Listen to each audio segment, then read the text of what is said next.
মধ্যপ্রাচ্যে ইসরায়েলি হামলার পর নতুন এক ভয়াবহ মোড় নিয়েছে বিশ্ব রাজনীতি।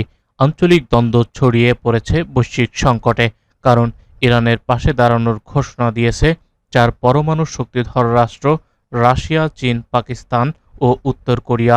এর মধ্যেই উঠে এসেছে এক বিস্ফোরক আশঙ্কা। আগামী কয়েক ঘন্টার মধ্যেই ইরান তার পারমাণবিক অস্ত্র প্রকাশ্যে আনতে যাচ্ছে।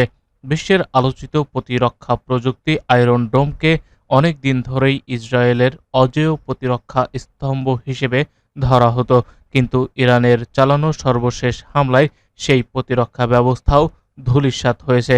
তেল আবিবে অবস্থিত ইসরায়েলি প্রতিরক্ষা সদর দপ্তর গুড়িয়ে দিয়েছে। ইরানের সর্বোচ্চ নেতা আয়াতুল্লাহ আলী খামেনি সরাসরি হুঁশিয়ারি দিয়ে বলেছেন, ইসরায়েল এমন এক ভয়ানক অপরাধ করেছে যার শাস্তি তারা পাবে। এবার তাদের রেহাই নেই, আর রক্ষা পাবে না।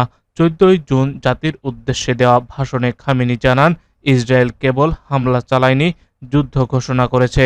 এই আগ্রাসনের পরিণতি হবে ভয়াবহ। সার্বভৌমত্বে হস্তক্ষেপ কোনোভাবেই মেনে নেওয়া হবে না। এমন সময় ইরান সরকার জানিয়ে দিয়েছে, যুক্তরাষ্ট্রের সঙ্গে পারমাণবিক কর্মসূচি নিয়ে আলোচনার আর কোনো ভিত্তি নেই।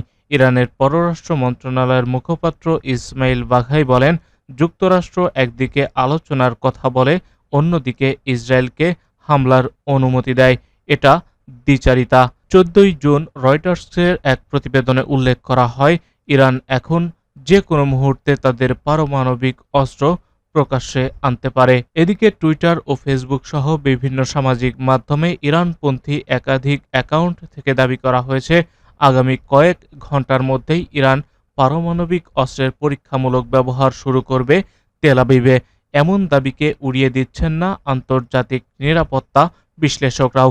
বিশ্লেষকদের মতে এই পরিস্থিতি যদি নিয়ন্ত্রণের বাইরে চলে যায়, তাহলে গোটা মধ্যপ্রাচ্য জুড়ে ভয়াবহ পরমাণু যুদ্ধের সম্ভাবনা উস্কে উঠবে।